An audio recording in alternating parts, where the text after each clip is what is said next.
You're listening to the Easy Feed Podcast, episode number 3. Hi there, I'm Karina Savage, and with over 20 years experience feeding children, including my own, I've learned all the secrets that busy mums need to get their children eating better and actually enjoying healthy foods. So a huge welcome to the Easy Feed Podcast.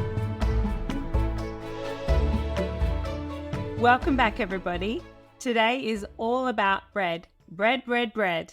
I tell you, if I was going to a stranded island tomorrow and I was told that I could only take 3 things, bread and butter would be at the top of my list.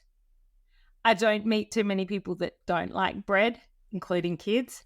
So I thought it would be a great opportunity to chat about a much loved daily product that we all enjoy so that we can make better choices for our families.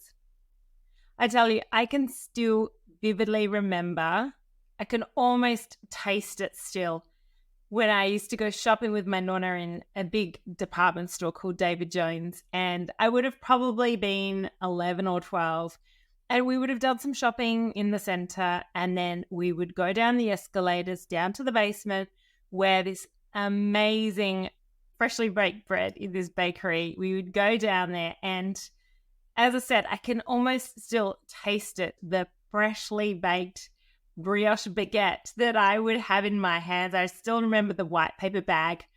And I think, to be honest with you, I ate one myself. I probably smashed the whole thing because it was so delicious. And I just remember holding this white paper bag and just munching into this delicious, fresh brioche because it was just so good. And I have such fond memories of that time with my Nonna. Simple things, but yeah, as I said, I could almost still taste that brioche because it was just so good. So bread is a very much loved food. And, you know, for me, it has really special connections to my Nonna who's now passed. But I really look back on those times very fondly. It's probably a good thing I was pretty sporty as well. But look, I still love bread, and I just think, you know, it needs to be able to fit in our life. We can't take bread away.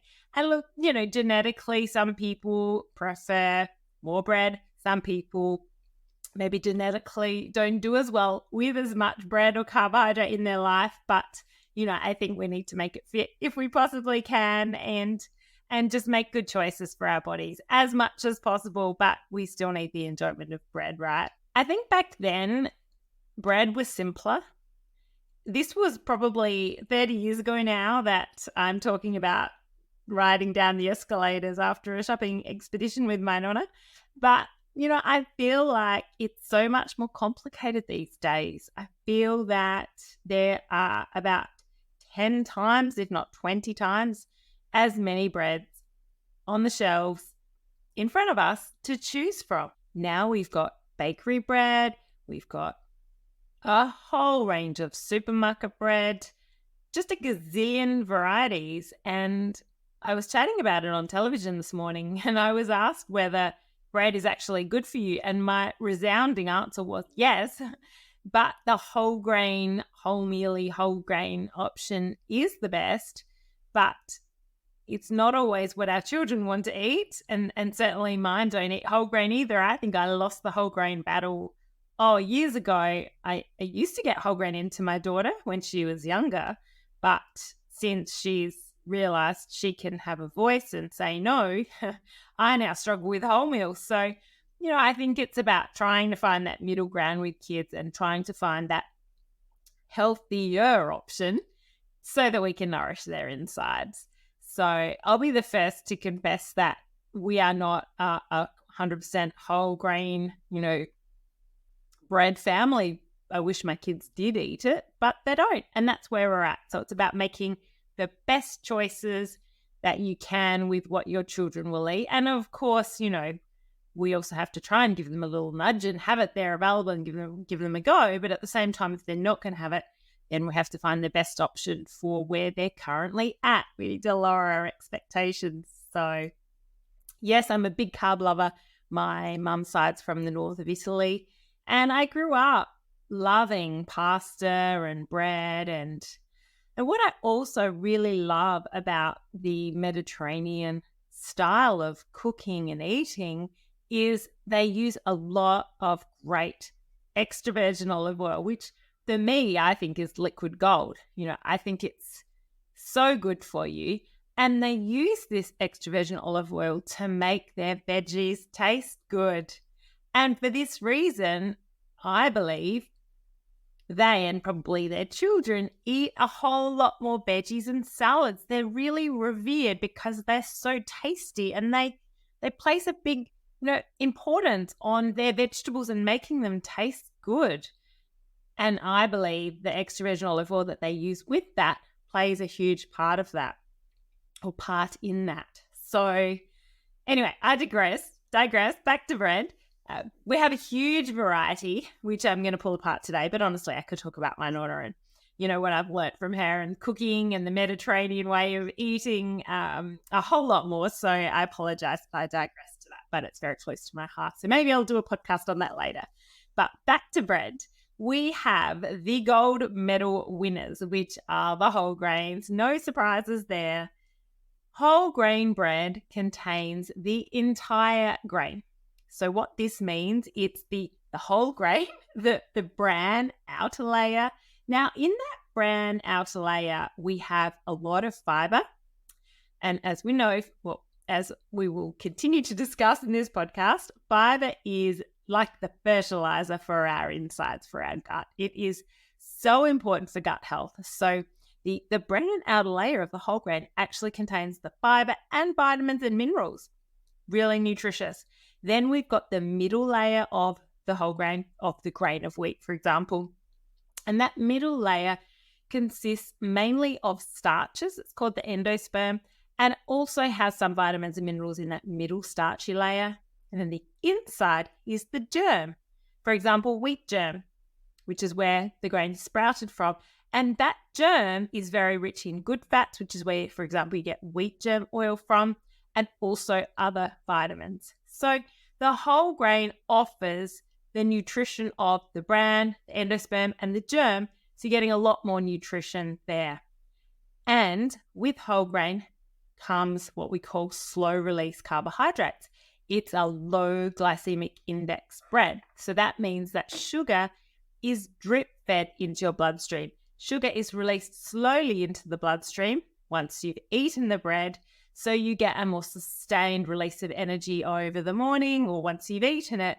So you're staying fuller for longer, and it's much better for our metabolic health to be having these low GI carbohydrates. So whole grains are good for two reasons. You get the whole part of the grain, all the nutrition and the fiber nourishing your gut, and it's a slow release carbohydrate. So this is why whole grains or wholemeal whole grain products, so by that I mean it's like a wholemeal base with the whole grains added, or just white base with the whole grains added, but whole grains offer that elite level of nutrition for those reasons. What we don't want to get when we eat bread is a real sugar rush. And that's what happens, and we will get to white bread later, but that's what happens when we move to an ultra-processed, refined bread. The sugar is rushed into our bloodstream. So then what happens is you get an insulin rush into the bloodstream, and that's not good for long-term metabolic health. Now, sourdough is a great option as well, because sourdough is naturally a slower release bread or carbohydrate. So it's a lower GI carbohydrate because of the way that it's made. The fermentation process means that it has a higher acidity level, which not only makes it a slower release carbohydrate, but it actually increases how available the nutrients are. So again, the gold standard would be a whole grain sourdough. And look, there is a huge variation in the authenticity of sourdough, and sometimes it is hard to know which is which. So traditional sourdough involves a much longer process. You use a traditional starter, which is a live fermented culture, compared to a commercial yeast, which this authentic traditional starter is fermented over a period of time, and it results in an acidic and chewy bread. So if you see yeast in the ingredients list, that's more like a commercial yeast, a commercial product. It's not as authentic. It's not as authentic as sourdough. The authentic sourdoughs will not use a commercial yeast. So with sourdough, I think in each category, whether it's a whole grain category or a wholemeal category or a white category, sourdough is a great option if your children will eat it. So if you're still in the white group, then go for a white sourdough. If you're in the wholemeal group, then go for a wholemeal sourdough. Or if you're in the grainy group, then a grainy sourdough is great, but then whole grains are great anyway. Okay, next up, wholemeal bread. Now, wholemeal bread is made using the whole grains that have been ground up or milled into a flour. So essentially, many of these nutrients are still present in the wholemeal flour, although some of them may have been destroyed during the milling process. Wholemeal bread is very high in fiber. In fact, sometimes wholemeal bread can actually be even higher than whole grain bread. But having said that, the fiber is a little more fast release. Now, it's not high GI like or super fast release like white bread, but wholemeal bread's more middle of the range. It does release a bit more quickly compared to grainy bread, because when you grind up the whole grains, you've effectively already started the digestion process for us. So you've ground up the whole grains. So that means the carbohydrate releases a little more quickly into the bloodstream. So this means that wholemeal bread won't keep you or your children feeling full for as long compared to the whole grain bread options. Now, in the wholemeal category, my pick would be either a sourdough wholemeal, or if sourdough wholemeal's too chewy for your kids or it's not to your palate or preference, a fresh wholemeal versus one that's sitting in the supermarket shelves would be my choice. And the reason I would go for a freshly baked wholemeal is because some of the breads that you find in the supermarket will have more additives and preservatives in them, so they last longer. My case in point. Today, as I said, I was on TV doing a segment on breads, and we were actually supposed to do this last Wednesday, but in the nature of live television, we got bumped to this Wednesday. Totally fine. However, I had already bought all the bread last Tuesday. So what I'd bought, one white, one wholemeal, one grain, supermarket varieties. So they've been on the shelf and you can easily get them whenever. Then I got a fresh wholemeal bread loaf from the bakery, and then I got 3 sourdoughs. Now, we ate once we had postponed it. We ate the sourdoughs. Well, actually, I ate the wholemeal and started eating the grainy sourdoughs, and the rest of the family ate the white. But it was really interesting. I kind of knew, but I gave it a test anyway, and it actually happened. I left those 3, well, actually left 4. I left the 3 supermarket bread loaves in the bag. And I thought, see if these last till next Wednesday, plus the fresh wholemeal loaf. So I left those 4 loaves in the bag. The other bag had the sourdough and we ate them. Well, we ate some of them. I think the whole grain one's still in the fridge probably. But anyway, that's another story. So yesterday afternoon, I went to check on the breads because I thought I can't go on live TV with moldy bread. But I thought I'll just check. I bet you it's still okay. And guess what? It was. A week later, it had been sitting there literally in the bag for 7 full days. And it looked like I'd bought it today. In fact, one of the camera crew started to eat the bread, the white bread, because he loves bread. And he started telling me about how he loves at Christmas time, he loves white bread and prawn and mayonnaise sandwiches. Oh, wow, oh my God, this is disgusting. But anyway, he was going into bed. I'm like, it's been a week. But that just goes to show how much these additives and preservatives turn this into almost a long life product. And I don't think that's a good thing. So back to my point about wholemeal breads, and this really goes for any bread in any category, fresh is best. Like, 30 years ago when I was shopping with my Nonna, there was just more fresh bread, I think, as more fresh bread as an option, but that was kind of the dumb thing. You didn't have, I know we did have bread in the supermarket then, but I feel like more of us ate just the fresh stuff from the bakeries, the little bakeries, and you had your little delicatessens and whatnot. Now I'm showing my age. But anyway, I feel that the fact that we now have so much bread that lasts so long in the supermarket because of all these additives and preservatives, yes, it keeps them lasting longer, but, what is it really doing to our bodies? And I know that our food authorities say that they are safe for human consumption and they are fine to have in food products, but really at the end of the day, do we really know? And so, look, my kids will still eat stuff with additives and preservatives, and it's really hard to escape it. But if we can make a choice to, on a daily basis, put foods into our body that will reduce the consumption of these additives and preservatives and emulsifiers and whatnot, then great. So if you can make a simple decision to buy fresh wholemeal bread, not the one that's been in the supermarket, then perhaps, and your children are eating this multiple times every day, then you are significantly over the weeks and the months and years going to reduce their intake of additives and preservatives. So a simple swap to something that you do repeatedly can make a big difference. I guess it's just like saving money, right? They said you just put a little bit away all the time. Eventually it's you end up with a fortune. So this is the same thing, but in the reverse.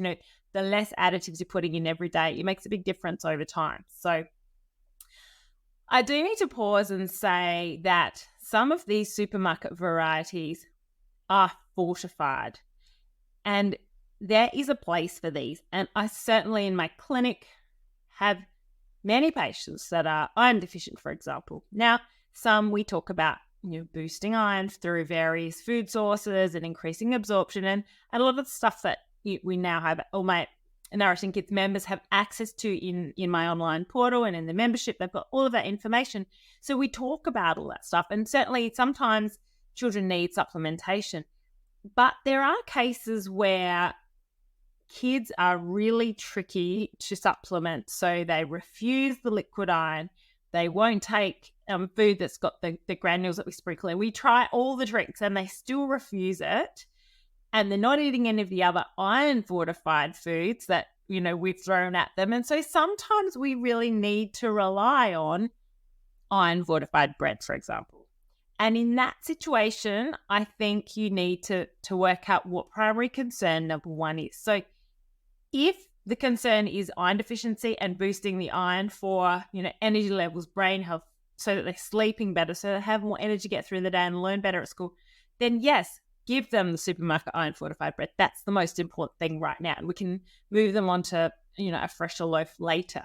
So sometimes there is a place for these iron fortified breads. And certainly when I've done dietary analysis of patients' intake, simply swapping their bread to iron fortified makes a massive difference to their daily iron intake. So they do have a place, but if your child's not iron deficient, then yes, I would choose the fresh bakery option.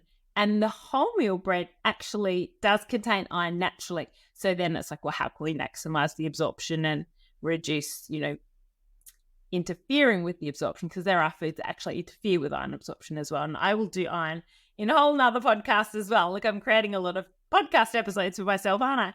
But no, I look forward to it. So look, at the end of the day, I think some key take homes here are fresh is best. The fewer ingredients, the better, because we really want to limit all the additives and preservatives there. So fresh, fewer ingredients. And if you can go a sourdough option, then possibly great. Look, if you can go the whole grain option, amazing. So it's really about trying to look at where your family's at, where your kids are at in terms of what breads they're eating, and try to make a little upgrade without causing too much saga or rocking the boat too much with your kids. Now for white. So to make white bread, you take the middle part of the grain, which is called the endosperm. That's the starchy part of the grain. Now you take that starchy part of the grain and you mill it, you grind it down so it's back to that flour again, but then you bleach it. So it's been milled, processed, bleached, and really at this point, there's not much left apart from starch, carbohydrates. And because it's been so highly processed, it is a higher GI product and it's got very little fiber. And for this reason, companies will often jazz up the white bread with added fiber to make it high fiber, or they'll add other nutrients to make it low GI. And look, if this is where your child is at, that is absolutely fine. So this is where your child is at. That is absolutely fine. And there is absolutely no judgment because I get it. I get how kids can be.